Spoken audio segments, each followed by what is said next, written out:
berbicara tentang ilmu tafsir. Ada beberapa ulama yang menghindari kata tafsir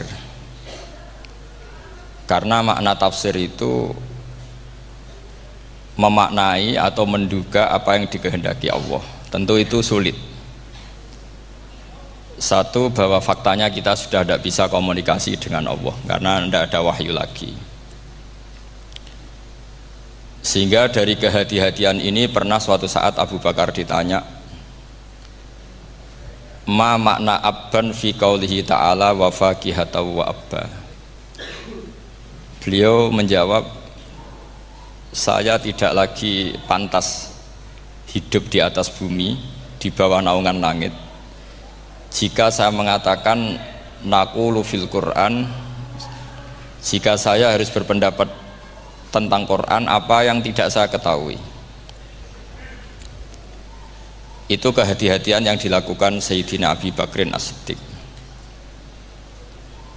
Tapi teori ini berbanding paradok, berbanding ekstrim, ketika bahwa Quran itu diturunkan itu sebagai hudan, sebagai petunjuk, kedua sebagai bayanan, sebagai penjelas.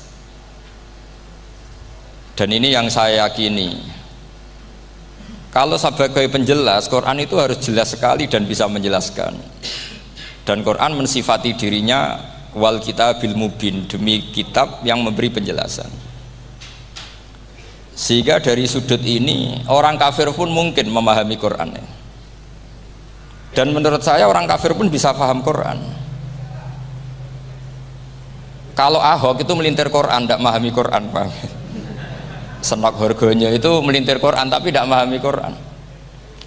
Tapi bahwa Quran itu bisa difahami orang kafir itu ya.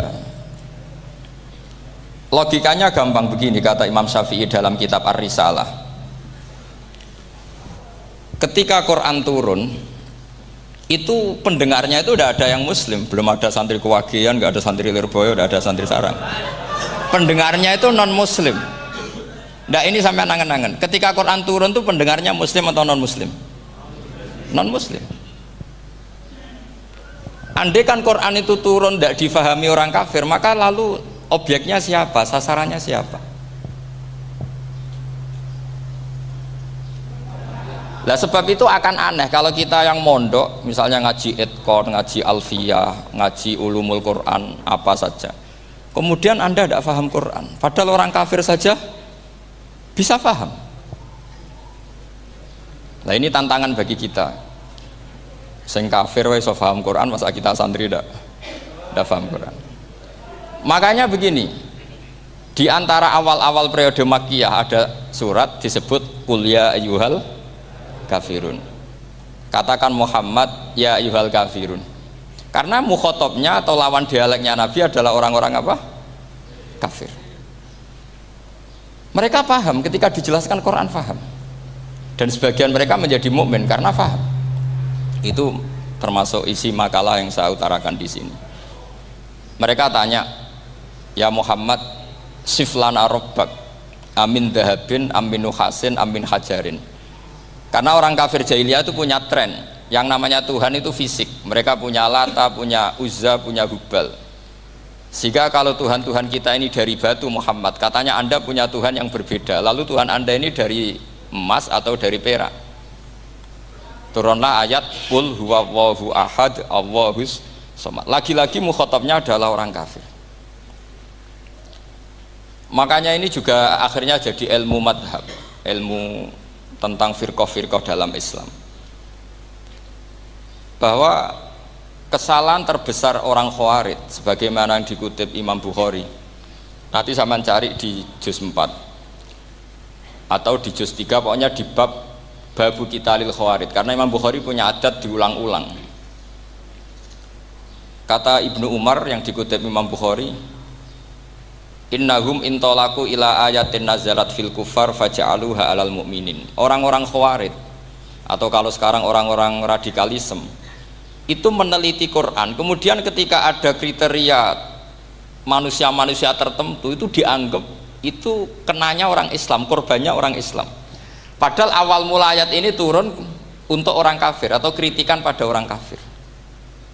Ini cilaka betul. Karena logikanya seperti yang dikatakan Imam Syafi'i, ketika Quran turun ini nggak ada orang Islam, yang ada orang kafir. Sehingga mukhatabnya adalah orang kafir. Tapi ayat-ayat ini nanti dipakai Khawarij untuk mengcounter orang Islam, sehingga mereka mudah mengkafirkan kita karena pakai ayat yang dari awal Allah mengkafirkan orang kafir, sekarang ayat itu dipakai mengkafirkan orang Islam. Ini saking gebleknya orang apa? Khawarij. Makanya kata kitab Fathul Bari yang menyarai Bukhari itu, yang mendorong orang Khawarij seperti itu adalah jahluhum bisyariah. Memang mereka benar-benar bodoh, benar-benar goblok. Misalnya kita kiai atau kita ma'arif atau kita santri atau kita orang soleh, kemudian kita tidak bisa melakukan apa yang kita katakan, terus kita oke lah, kita kena kritik misalnya atakmurunan nasa bil birri wa tansawna anfusakum wa antum taslunal kitab. Terus kita katanya bisa ngomong tapi tidak bisa melakukan, terus dikritik dengan ayat itu mestinya tidak tepat. Karena itu asbabun nuzulnya adalah orang-orang Yahudi karena tahu bahwa sifat Rasulullah itu ada di Taurat, mereka menyuruh keluarganya itu masuk Islam, tapi mereka sendiri tidak mau Islam. Kemudian turunlah ayat atakmurunan nasa bil birri wa tansawna anfusakum wa antum taslunal kitab afala ta'qilun. Sekarang perbandingannya begini, misalnya ada orang Islam, taruh saja Zaid itu maling, ya maling, konsisten dia malingnya sampai tua. Terus menurut Anda Zaid yang muslim ini, Zaid itu muslim tapi maling, jangan bilang maling tapi muslim, dia itu ya. Kemudian Zaid bilang ke anaknya, "Cung, kowe aja dadi maling, dadi santri sing soleh, sing maling bapak tok." Ndak. Ini menurut analisis usul fikih, ngomongnya Zaid itu benar apa salah? Benar kan? Nasihatnya ya benar, ngomongnya juga benar. Kamu tidak bisa ngeritik Zaid, kamu bisa ngomong tapi tidak bisa melakukan, tidak bisa. Fa innal amra bil ma'ruf wajib, wal qawla bil ma'ruf ya wajib, wal qawla bil haqqi ya wajib. Jadi itu hal yang berbeda. Misalnya fa innal amra bil ma'rufi wajibun, memerintahkan barang baik itu baik. Wa innal qawla bil haqqi ya wajib, mengatakan yang hak itu ya wajib. Berarti Zaid tetap kena khitab, kamu harus nasihati anak secara benar, kamu juga harus ngomong hukum secara benar. Lalu ketika Zaid ngomong hukum secara benar, cung ojo maling, maling ku dosa, cung ojo nerusno profesine bapak maling itu tidak benar. Dia berarti sudah melakukan dua kebenaran, yaitu ngomongnya benar, nasihatnya benar. Dia salah, perilakunya tetap maling. Tapi jangan karena dia maling lalu omongannya enggak salah juga, berarti salahnya malah tiga. Makanya ini pentingnya ngaji sama ulama, sama ahli usul fikih. Jadi tidak bisa dicampur adukkan. Zaid gagal dalam perilaku, tapi jangan gagal lagi di nasihat. Nanti kalau dia tidak nasihati, maka anaknya terus maling, alasannya niru bapaknya. Karena bapaknya kalau mau nasihati nanti disemprit sama santri-santri, "Pak, sampean ra oleh nasihati anake ra sama maling, sampean dhewe maling." Oh, tidak bisa cara usul fikih. Itu malah yudraku kulluh la yudraku napa? Kulluh, atau bahasa populernya al-maisur la yasqutu bil ma'sur. Misalnya kita sebagai kiai hanya bisa takrib, hanya bisa jurumiyah. Apa muda Fathul Mu'in cek abote. Bulet, maknane bulet. Kamu tidak boleh ngomong gini, "Cung, kowe sebagai muridku kudu nurut aku. Nak gurumu goblok tok takrib, kowe tok takrib wae." Gak oleh ngelangkai guru, gak sopan gitu misalnya gitu. Gak boleh gitu. Tetap kita ngomong, "Cung, kowe aja koyo aku. Kowe kudu alim Fathul Mu'in, alim Fathul Wahhab." Sama ndak bisa protes. Pak guru sendiri ndak bisa.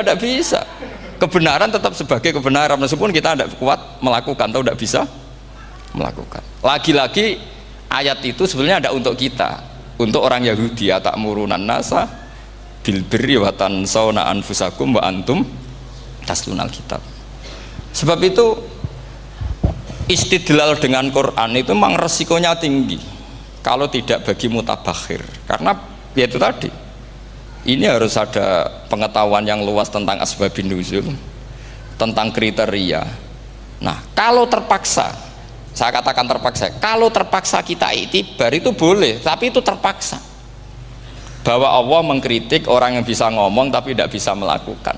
Tapi itu secara usul fikih itu runyam. Teori ini runyam sekali, fatal.